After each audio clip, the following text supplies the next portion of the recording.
Buenos días, mis hermanos. Les confieso un dilema. Estamos en familia, por eso les cuento. Pensando cómo arrancar el mensaje que tenía preparado para compartir con ustedes hoy. Porque veía necesario arrancarlo con una pregunta. Ahora, hay una dificultad. Una cuestión personal, no digo ni que esté bien ni que esté mal. A mí no me gusta cuando los predicadores preguntan a la gente. Pienso dos cosas generalmente. Primero, el trabajo es tuyo, no me hagas trabajar a mí. Y el segundo, parece como que estamos tomando examen. A veces textos que son conocidos preguntan y a algunos se cuesta un poquito. Así que llegué a este punto medio. Yo les voy a hacer la pregunta, no la respondan, es para que tengan presente la respuesta. Yo tenía dos preguntas muy cortitas, muy sencillas, una de ellas muy sencilla. La primera es, ¿quién fue? Mejor dicho, no quién es. ¿Quién fue? Un personaje bíblico, que es Isbi Benob. ¿Quién fue Isbi Benob? No conteste porque no estoy tomando examen. Y la segunda, alguien relacionada con él. ¿Quién fue Goliat? Gigante. Bueno, los dos son gigantes. Son parientes. Son descendientes de los gigantes. Tanto Isbi Benob como Goliat son gigantes, que es el tema que yo voy a compartir con ustedes hoy. Vamos a meditar acerca de los gigantes que enfrentamos. Y todos conocemos a Goliat. Yo le decía, una pregunta es muy sencilla, la otra no tanto. Todos conocemos a Goliat. Es una historia que aún la gente que no conoce la Biblia, que no va a la iglesia, sabe. De este paladín que en cierta ocasión, a veces los reyes, para no hubiese tanta matanza, arreglaban que en vez de pelearse un montón contra un montón y que haya 10.000 muertos, hagan uno contra uno, y bueno, el que ganaba de ese bando ganaba la batalla. ¿Cuál era el problema? Decidieron esto en Israel y los filisteos traen a un muchacho llamado Goliat, que según relata 1 Samuel 17, medía casi 3 metros. Yo mido 1,80, él medía 2,90, 1,10 m más, o sea, más o menos la altura de este techo debe ser de donde estoy parado yo. Y ya para alguien como nosotros enfrentarlo hubiese sido un problema. Era un guerrero experimentado, dice la palabra de Dios. Pero para colmo se suma que el promedio de los hebreos de aquel tiempo, según los antropólogos que estudian civilizaciones antiguas, no es la estatura que tenemos nosotros hoy, sino que el promedio era 1,55. Así que yo sacaba la cuenta más o menos en la proporción a la altura que tengo yo. La estatura de David frente a Goliat era lo que sería para mí enfrentar a alguien de 1 metro. Calculo que será la altura de este púlpito. Más chiquito que Felipe Solimando. Un muchacho, encima dice. Felipe, no Nacho. Y encima un muchacho contra un hombre experimentado en la guerra. Y todos sabemos esta historia, todos recordamos esta hazaña que Dios permitió tener a David y a su pueblo en esa ocasión. Pero es necesario también tener en mente que hay otra historia de otro gigante y de otros gigantes. Otros 3, precisamente, relata el texto que vamos a compartir ahora, y que es el relato de la victoria de David y de sus siervos sobre otros gigantes, ya más cerca del final de su reinado, cuando ya David era más grande. Y los invito a leer en 2 Samuel, capítulo 21, verso 15 al 22. 2 Samuel, capítulo 21, verso 15 al 22. Dice así la palabra de Dios. Volvieron los filisteos a hacer la guerra a Israel, y descendió David y sus siervos con él. Y pelearon con los filisteos. Y David se cansó. E Isbi Benob, que es quien yo mencionaba recién, uno de los descendientes de los gigantes, cuya lanza pesaba 300 siclos de bronce, la punta pesaba casi 4 kilos, y quien estaba ceñido con una espada nueva, trató de matar a David. Mas Abisai, hijo de Sarbia, su pariente, llegó en su ayuda e hirió al filisteo y lo mató. Entonces los hombres de David le juraron diciendo: nunca más de aquí en adelante saldrás con nosotros a la batalla, no sea que apagues la lámpara de Israel. Verso 18. Otra segunda guerra hubo después en Gob. contra los filisteos. Entonces Sibecai Husatita mató a Saf, quien era uno de los descendientes de los gigantes. Hubo otra vez guerra en Gob contra los filisteos, en la cual Elhanán, hijo de Jare-Orgim, en Belén, mató a Goliat Geteo, el asta de cuya lanza era como un rodillo de telar. Después hubo otra guerra en Gat, donde había un hombre de gran estatura, el cual tenía 12 dedos en las manos y otros 12 en los pies, 24 por todos. Y también era descendiente de los gigantes. Este desafió a Israel y lo mató Jonatán, hijo de Simea, hermano de David. Estos 4 eran descendientes de los gigantes en Gat, los cuales cayeron por mano de David y por manos de sus siervos.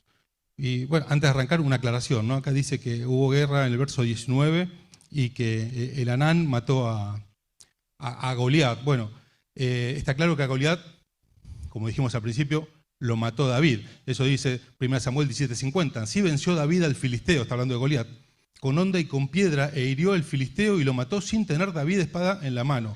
Y no solamente un versículo, sino que hay toda una historia allí donde relata esta batalla en la cual David es el que mata a Goliat. ¿Cuál es la posibilidad? Porque acá dice que fue Elhanán el que lo mató. Bueno, hay muchas posibilidades. Básicamente las dos más factibles a mí me parece que Primera Crónicas 25 dice que fue el hermano de Goliat. Dice, volvió a levantarse guerra con... Primera Crónicas 25, no lo busquen.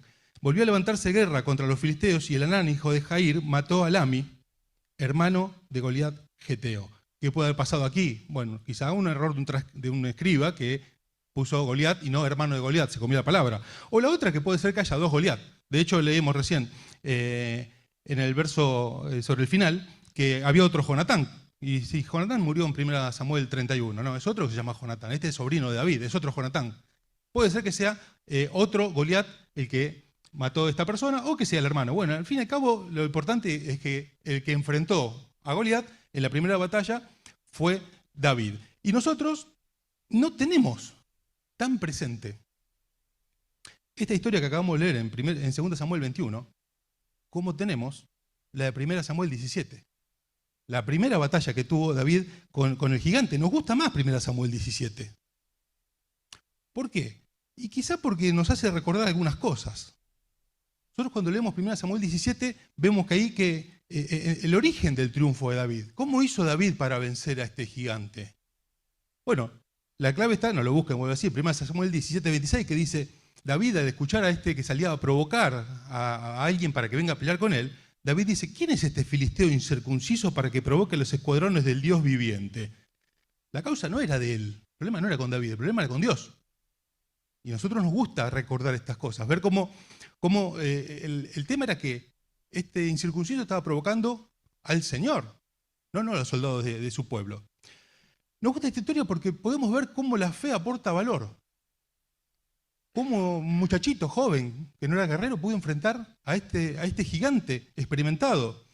Nos gusta esta historia porque podemos ver cómo en Dios se puede hacer lo imposible. Nos gusta esta historia porque, podemos ver acá que aunque tengamos todo en contra, en el Señor se puede perseverar. Porque David no es que escuchó y dijo, voy, agárrenme porque lo mato. No, tranquilo. Fue, preguntó quién era, fue a hablar con el rey. Le quisieron poner la armadura. Él no quiso porque la armadura le era incómoda, era muy pesada, era tan delgadito, tan chiquito que la armadura le era un estorbo.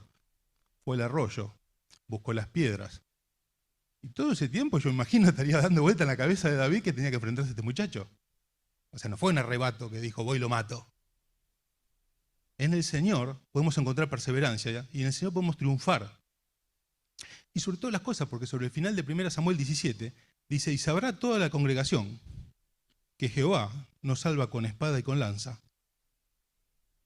porque del Señor es la batalla. Y estas cosas nos encantan. Y este hecho de 1 Samuel 17 fue un hito fundacional en la vida de David. Allí estaba antes de arrancar su reinado, el principio de su vida, pero que no empezó ahí la historia de David.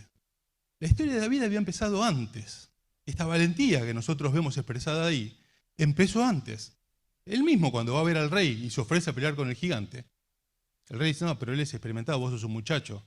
Y le dice, no, no, yo cuando cuidaba las ovejas y venía un león o venía un oso, yo le sacaba lo que me arrebataba y si era necesario lo mataba.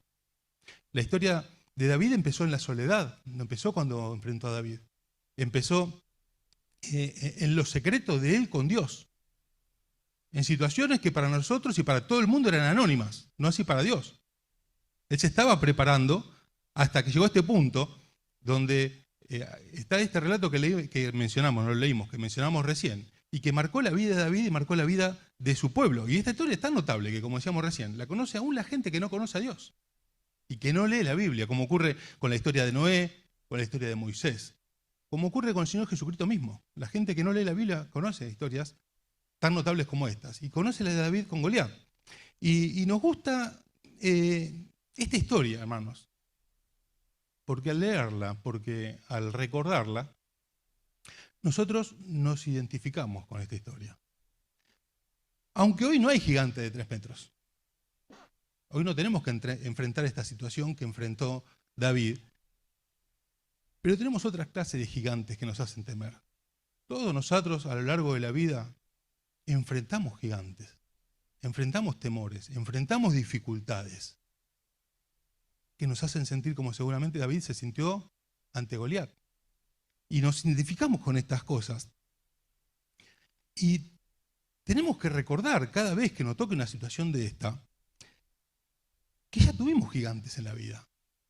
Todos nosotros en algún momento enfrentamos dificultades serias en las cuales seguramente se nos cruzó por la cabeza lo que habrá pensado David en todo este tiempo mientras juntaba las piedritas, mientras no le andaba la armadura. Y todos nosotros tuvimos temores ante decisiones importantes que tuvimos que tomar. ¿Quién no las tuvo? Que en su momento fue un gigante que tuvimos que enfrentar. ¿Y yo cómo voy a hacer con esto? Sé que tengo que hacer esto. ¿Cómo lo voy a hacer? Todos nosotros enfrentamos quizá incertidumbre ante la búsqueda de una pareja. Ni le digo cuando esto se demora. Cuando el novio o la novia tardan en aparecer. Y al mismo tiempo aparece el compañero o la compañera de la facultad, del trabajo. Y son gigantes que tenemos que enfrentar. Cuando tengamos que enfrentar gigantes tenemos que acordarnos cómo en algún momento tuvimos que enfrentar problemas serios de salud. Hoy mencionamos varios. Y muchos de nosotros enfrentamos problemas serios de salud, problemas de vivienda donde nuestro techo estuvo en juego, problemas económicos, problemas de trabajo, problemas en la iglesia o problemas con la iglesia. Mis hermanos, todos nosotros pasamos gigantes, enfrentamos que parecían invencibles en su momento. Y mirando para atrás, recordando estas cosas, vemos cómo Dios obró. Y todas estas dificultades que en su momento atravesamos, hoy son parte de nuestro testimonio. Hoy son parte de lo que podemos contar, si bien en el momento no nos gustó. Hoy forman parte de nuestro testimonio y todos nosotros podemos contar. Yo no quiero hacer nada autorreferencial, pero yo puedo contar de cada una de estas cosas que mencioné rápidamente. Problemas de salud. Yo, como los hermanos, estuve a 1 hora de morirme. Y el médico me dijo, no, yo te opero ahora, aunque había tomado 1,5 litros de contraste. A nadie lo anestesian ni con un vaso de agua porque se puede ahogar. Con 1,5 litros de contraste dijo, te quiero operar ahora, cuando no había salido la gravedad de la enfermedad. Sin embargo, Dios puso en el corazón del médico que me abrieran y se dio cuenta que no aguantaba 1 hora. Enfrentamos problemas de vivienda. Sin embargo, yo tuve casa durante 12 años y después una casa propia sin tener la posibilidad económica de afrontar ni un alquiler y mucho menos una compra de una casa. Problemas económicos. Ezequiel, mi hijo, nació en enero del 2002, después de diciembre del 2001. Donde yo hasta ese momento, siendo empleado, vivía al día y me alcanzaba justito la plata, y me nace un hijo, y viene para quien yo trabajaba a decirme que a partir de ese momento iba a ganar menos de la mitad. Y uno dice, ¿con qué voy a comprar los pañales? Sin embargo, nunca faltó lo necesario, y los remedios estuvieron, la comida estuvo, con ajustes, obviamente. Problemas de trabajo, dificultades, yo me tenía que casar, y no encontraba trabajo, y los hermanos me decían con buena voluntad, pero si no encontrás, ¿cómo te vas a casar? Y bueno, tendré que estoy equivocado. Y cierta vez, estando trabajando en mi casa, arreglando algunas cosas, me llama por teléfono mi señora para decirme que alguien estaba buscando y yo, sin estar buscando, apareció el trabajo. Cosas que pasamos todos juntos. Muchos no estaban y no lo saben. Pero nosotros enfrentamos el pedido de remate de este lugar varias veces, en los cuales enfrentamos problemas con personas, con instituciones. ¿Por qué recorro estas cosas si a mí no me gusta contar cosas que a mí me pasaron? Sino para que cada uno de nosotros, todos los que estamos sentados acá, recordemos estos Goliat que en algún momento tuvimos que enfrentar. Cada uno tendrá los suyos. Yo me mencioné 3, 4 de los míos, pero hermano, piense un poquito. Cada uno de nosotros tuvo que enfrentar distintos gigantes que en su momento parecían invencibles. Acá tenemos hermanos que estuvieron presos. Acá tuvimos hermanos que tuvieron anunciadas enfermedades terminales con pocos días de vida. Acá tenemos hermanos que tuvieron accidentes en los cuales fue un milagro. Recordamos a algunos en el campamento, muchos no estaban. Se cayó una ventana enorme sobre la cabeza de una hermana, la atravesó de lado a lado, no pasó nada. Omar cuántas veces nos cuenta de Mauro que cayó de un piso para abajo por la escalera pelada de la losa y no le pasó nada. Hermanos, todas dificultades que todos nosotros enfrentamos. Y son todas cosas que hoy nos ayudan a recordar que, como Pablo le dice a los Corintios en 2 Corintios capítulo 1, tuvimos sobre nosotros sentencia de muerte para que aprendamos a no confiar en nosotros, sino en el Señor. Entonces estas cosas, mis hermanos, nos sirven para considerar esto. Y es inevitable al pensar en ellas que nos identifiquemos con la historia de David y Goliat. Y cuando recordamos todas estas cosas que pasó cada uno de nosotros, perdón.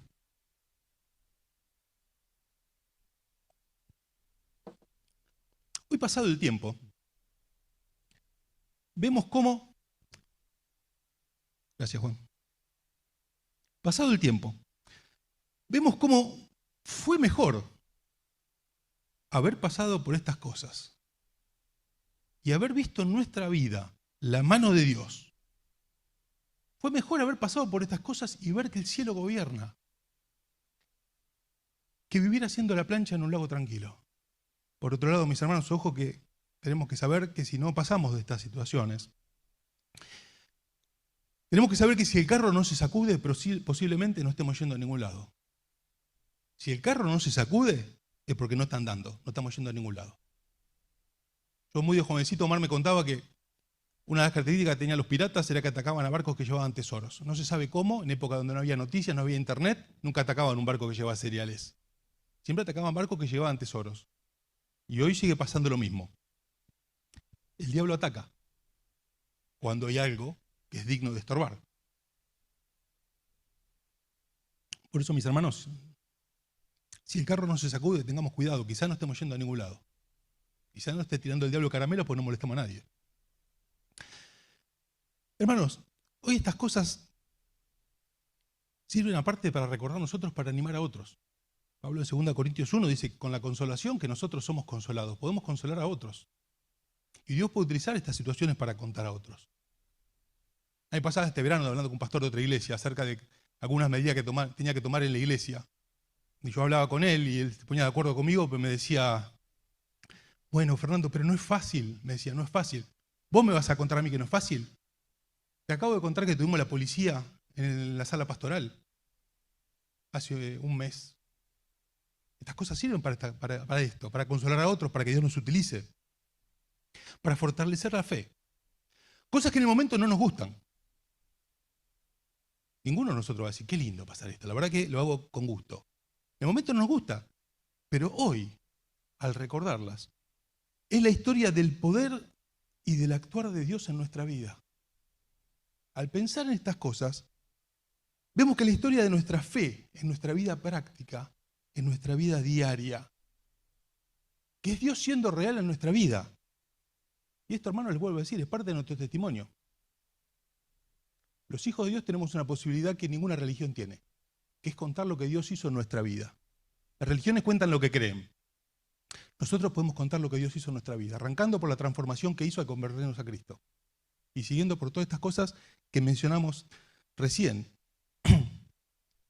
Y es por eso que nos gusta y nos atrae tanto la historia de David y Goliat. Y no recordamos tanto la de David e Isbiboset. Y está bien, todo esto está bien, todo esto hace bien. Recordar 1 Samuel 17, identificarnos con eso, hace bien.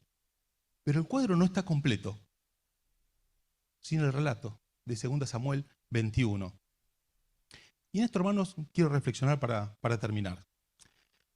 Porque, hermanos, es fundamental para nosotros, al recordar estos hechos grandiosos que hubo en nuestra vida, como lo hubo en la vida de David, al leer 2 Samuel capítulo 21, es fundamental para nosotros ver que si bien Dios nos libró, tenemos que saber que siempre, siempre va a volver a haber guerra. Leímos verso 15, verso 18, verso 19, donde dice, y hubo guerra otra vez de los filisteos contra Israel, y hubo guerra otra vez, y hubo guerra. Bueno, basta, ¿hasta cuándo? Bueno, mis hermanos, va a volver a haber guerra. La guerra no terminó el día que venció a Goliat. Uno dice, bueno, mató al gigante, listo. Cerramos la 4, nos vamos, se terminó todo acá, ¿qué más? No, y volvió, y volvió, y volvió. Porque si hay algo podemos aprender del diablo es que es perseverante. Tenemos que saber que en el mundo vamos a tener aflicción. Lo dijo el Señor. En el mundo vamos a tener aflicción. Y tenemos que saber que el cielo no es acá. El cielo está donde nos recordaba hoy Martín, cuando nos hablaba de lo que nos espera. Y ahí vamos a tener descanso, no es acá. Y allí nos espera algo maravilloso. Y el texto que nos recordaba Martín, cuando dice, enjugará el Señor toda lágrima. La palabra original que figura ahí no significa enjugar es secar. La palabra original significa quitar por completo, con un principio que habla de énfasis, como diciendo, recontra va a quitar. La palabra que usa ahí Juan en Apocalipsis, parecida a enjugará, es la misma que usa Pablo cuando habla a los Colosenses, capítulo 2, verso 14, y le dice, anulando el acta de los decretos que nos era contraria. La misma palabra. La que Pablo usa, anulando, con un prefijo de énfasis, como diciendo recontra anulando. Bueno, una traducción sin hacer violencia al texto y con todo respeto sería recontra anulando las causas de las lágrimas. El cielo va a ser allá, hermano, el cielo no es acá. Acá vamos a tener aflicción. El Señor le dijo a los suyos en el discurso, el Sermón del Monte. Dice, van a ser bienaventurados cuando os persigan, los vituperen, los avergüencen, los lastimen. Dice, anímense, porque lo mismo hicieron con los profetas que fueron antes de ustedes. Y va a ser grande el galardón en el cielo. ¿Pero cómo? ¿Anima contando estas cosas? Sí. Sí.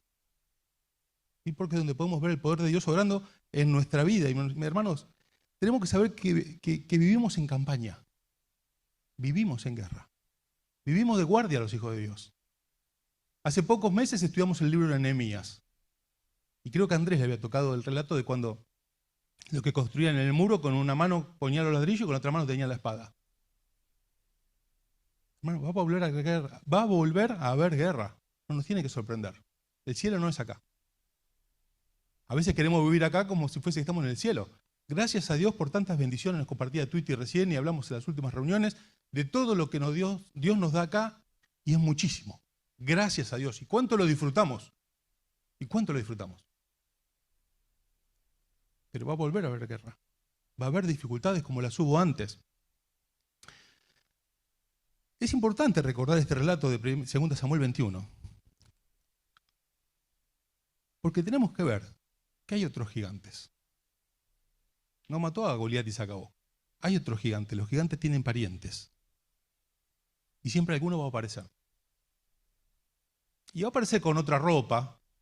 Va a aparecer físicamente diferente.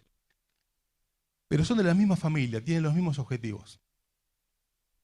Y tenemos que saber que van a volver a aparecer en nuestra vida gigantes. Y tenemos que saber que nos puede pasar como le pasó a David, que se cansó. David se cansó, un guerrero notable, ya más viejo, cuando enfrentó esta situación. Dice la Biblia de una manera muy cortita, muy escueta. Y David se cansó. Mis hermanos, es muy importante recordar esto. ¿Por qué? Porque la fe no es siempre igual. No estamos todos los días igual. Y a veces puede que tengamos la perseverancia como de David, y yo voy, lo mato junto a las piedras, me saco la armadura y voy. Y otra vez no estamos igual. Porque la fe no es siempre igual, no estamos siempre en el mismo estado de ánimo. No tenemos siempre la misma fortaleza, no estamos siempre igual tan cerca de Dios como en todo tiempo. En nuestra vida hay altibajos, lo importante es que no haya bajibajos, que no vayamos de un escalón para abajo y siempre para abajo. Pero va a haber altibajos. Esto es así. Juan el Bautista, que entre los nacidos de mujer no había otro más grande que él, en un momento mandó a preguntar al Señor, Señor, ¿vos eras el que iba a venir? ¿O tenemos que esperar a otro? Decimos, pero Juan, ¿vos no te acordás lo que dijiste? Adelante todo el mundo, este es el Cordero de Dios que quita el pecado del mundo, no te lo contó nadie, lo dijiste vos. Sin embargo, en un momento tuvo que mandar a preguntar, ¿por qué? Quizá porque se cansó como David. Estaba preso, estaba en una situación difícil. Y tuvo que mandar a preguntar porque se cansó. Y David se cansó. Nos sirve el relato de 2 Samuel 21 para que tengamos siempre presente y recordemos que no hay llanero solitario de la fe. A David casi lo mata Isbi-Benob. Y lo salvó Abisai. Y mis hermanos, nosotros necesitamos la comunión.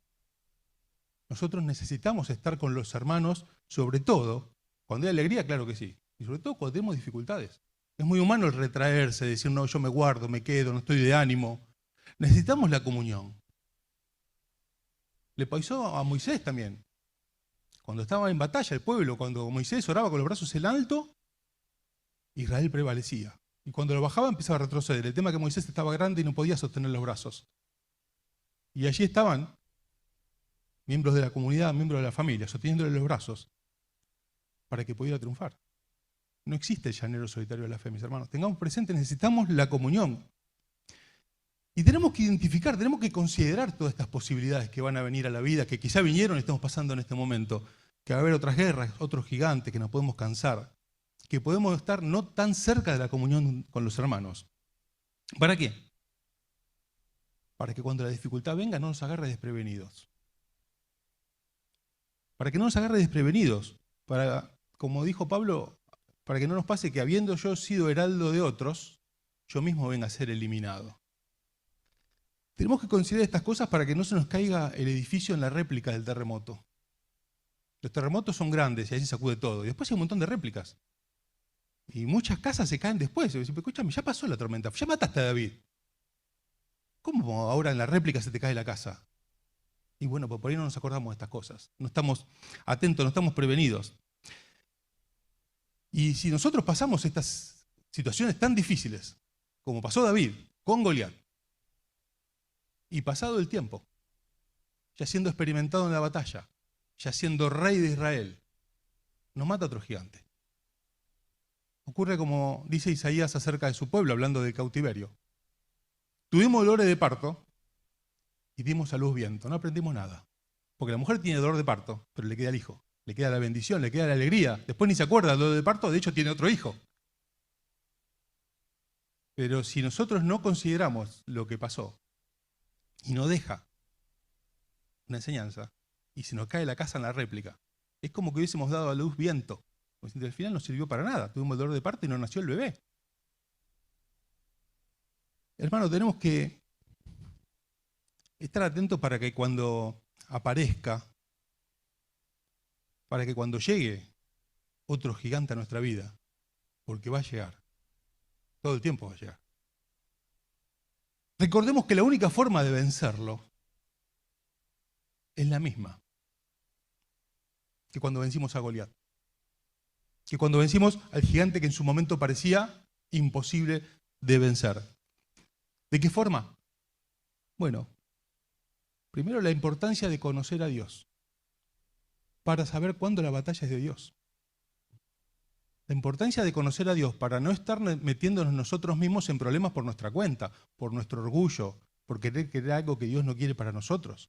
Es fundamental conocer a Dios para que, como David, podamos decir, ¿quién es este circunciso para que venga a provocar a los escuadrones del Dios viviente? ¿Cómo lo sabía David? Porque conocía a Dios. Es importante, cuando tengamos que enfrentar a otro gigante, saber que, como la primera vez, es fundamental conocer a Dios. Es fundamental conocer las armas con las que contamos. ¿Para qué? Para que no nos lleven a pelear con armas que no son nuestras. David dijo, la armadura, no, mira, vos te dirás fenómeno, con eso te servirá, a mí no me sirve. Yo necesito otra cosa. Es importante saber con qué armas contamos. ¿Por qué? Porque la carne es débil y a veces queremos pelear con las armas que pelean contra nosotros. Y tú dices, no, te estás poniendo una armadura, pesa un montón de kilos, vos no necesitas esto. Vos necesitas que yo obre. Tenemos que recordar que necesitamos conocernos a nosotros mismos. Saber que la verdad es que somos débiles. Y que dice Santiago 1:17 que toda buena dádiva y todo don perfecto desciende de lo alto. Si algo tenemos útil nosotros, hermanos, de provecho, es porque Dios lo puso. Tenemos que saber que somos débiles.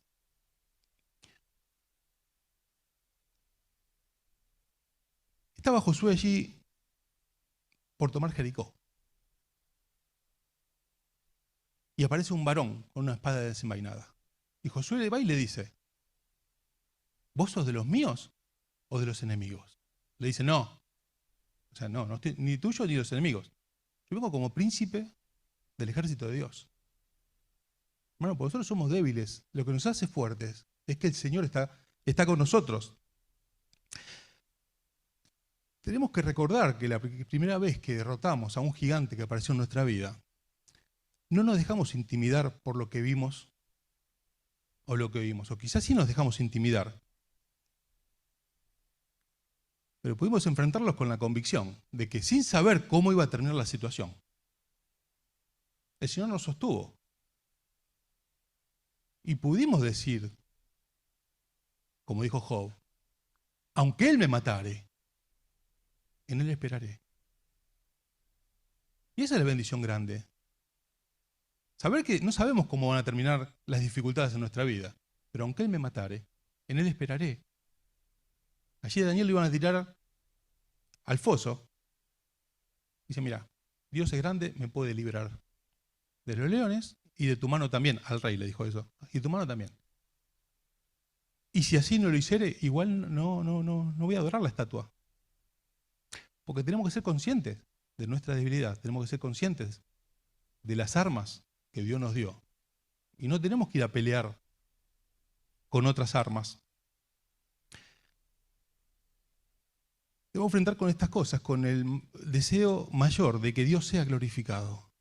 Hermanos, la preocupación más grande de las dificultades no es ser librado de dificultad, sino ser hallados aprobados. Es que más allá de cómo termine, seamos aprobados. No deshonremos a Dios con nuestras actitudes, con nuestra falta de fe, con nuestra impaciencia. Así que, hermanos, pasó el tiempo. Bueno, vamos a terminar con un par de conclusiones. Hermanos, la primera conclusión que podemos sacar es que el problema más grande no es el gigante, el problema más grande no es la dificultad. El problema más grande es que la dificultad nos encuentra en un estado, yo lo pensé y no encuentro cómo decirlo de otra manera, espero que no suene raro, nos encuentra en estado, entre comillas, bendecible, en el que Dios pueda obrar en nuestra vida. David mismo, más grande, vino el profeta Natán, y habiendo pecado David, le dijo, yo te di el trono de tu Señor, la frontera de tus enemigos. Le relató todas las bendiciones que le había dado. Sin embargo, le tuvo que decir, y te hubiera dado más si no hubieses pecado. Lo primero que tenemos que saber es que cuando venga una dificultad, Dios nos dé la gracia de encontrarnos en estado bendecible. Nos encuentre en una situación en la cual nuestro propio pecado no nos haga meternos en problemas, sino en una situación donde Él se pueda manifestar. Porque, hermanos, el gigante no nos puede derrotar si la batalla es de Dios. Tenemos que estar ciertos que la batalla sea de Dios. No nos hayamos metido por soberbia, por problemas propios, por nuestra propia carne. Allí está en cierta ocasión el pueblo de Dios que venía ganando batallas. Y un rey llama a un profeta para decirle, vení, maldecime al pueblo porque tengo miedo. Están arrasando con todos los reyes de mi alrededor y va a venir y me van a arrasar a mí. La historia de Balac y Balaam, después la pueden buscar. Y allí va el profeta, se pone delante de todo el pueblo para maldecirlo, y lo bendice. Esto se repite una y otra vez y el rey se enojaba y decía, te di un montón de plata, te pagué un montón para que lo maldigas y vos lo bendecís. Yo no puedo maldecir al que Dios bendijo, dice el profeta. Ahí está la astucia del diablo, donde dice, pero yo te voy a decir cómo hacer para que Dios no lo bendiga. Vos mandale tus mujeres y sus hijos van a caer con tus hijas. Y ahí Dios se va a apartar de ellos. Y así cayó Israel.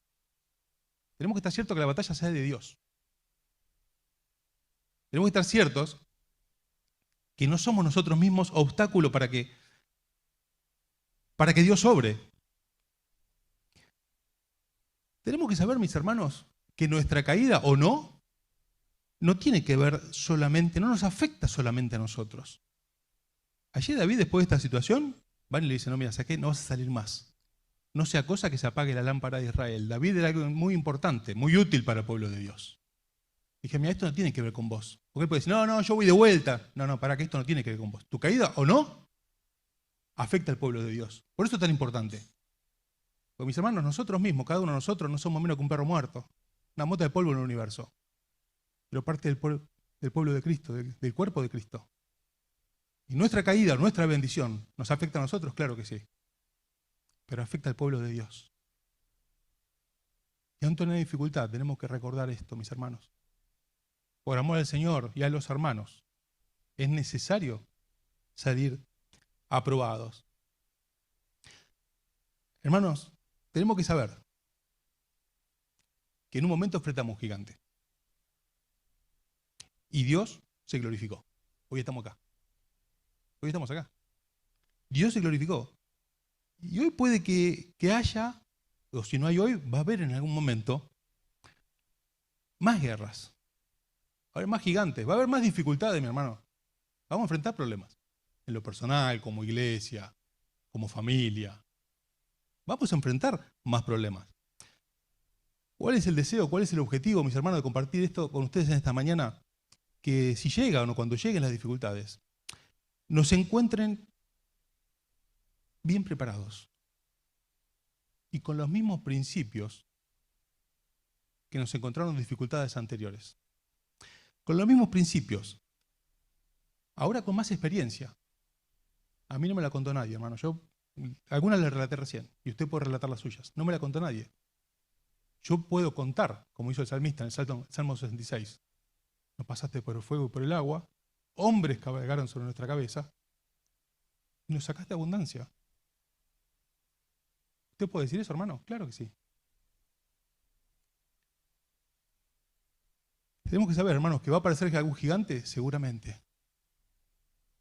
Y si nosotros estamos cerca de Dios, Dios se va a glorificar otra vez. Dios va a obrar otra vez, como lo hizo anteriormente. Bueno, que sea así para que sea nuestra vida como lo hizo con David. David, después de terminar con todas estas cosas, y con esto quiero terminar, tiene un cántico. ¿Quieren acompañar? 2 Samuel, el capítulo que sigue, capítulo 22. Verso 1 al 5 dice, y habló David a Jehová, después de enfrentar estas cosas, palabras de este cántico el día que Jehová lo había librado de la mano de todos sus enemigos y de la mano de Saúl. Y dijo David, Jehová es mi roca y mi fortaleza y mi libertador. Dios mío, fortaleza mía, en él confiaré. Mi escudo y el fuerte de mi salvación, mi alto refugio. Salvador mío, de violencia me libraste. Invocaré a Jehová, quien es digno de ser alabado, y seré salvo de mis enemigos. Me rodearon ondas de muerte y torrentes de perversidad me atemorizaron. Y más adelante, verso 31 al 37, dice, en cuanto a Dios, ¿qué conclusión saca David de todas estas situaciones? En cuanto a Dios, perfecto es su camino, acrisolada es la palabra de Dios, escudo a todos los que en él esperan. Porque ¿quién es Dios sino solo Jehová? ¿Y qué roca hay fuera de nuestro Dios? Dios es el que me ciñe de fuerza y quien despeja mi camino, quien hace mis pies como de ciervas y me hace estar firme sobre mis alturas, quien adiestra mi mano para la batalla, de manera que doble el arco de bronce con mis brazos. Me diste asimismo el escudo de tu salvación, y tu benignidad me ha engrandecido. Tú ensanchaste, le dice David a Dios, tú ensanchaste mis pasos debajo de mí, y mis pies no han resbalado. Mis hermanos, será ahora, será en otro momento, situaciones como las que ya hemos atravesado en nuestra vida, que hemos atravesado como iglesia, van a volver a venir. Que Dios nos bendiga para que, más allá de recordar 1 Samuel 17, que está bien y hace bien, sepamos que el cuadro completo está con esta otra parte y con todas estas cosas que meditamos en esta mañana. Que Dios lo haga para que esta realidad que hubo en la vida de David pueda ser también algo que podamos ver en nuestra vida y en la vida de la iglesia. Que así sea para la gloria de Dios, bendición nuestra, de nuestra familia y de quienes nos rodean, los hermanos, de la gente que no conoce a Dios y que encuentra salvación en medio nuestro, si al llegar encuentra una iglesia con un corazón como este.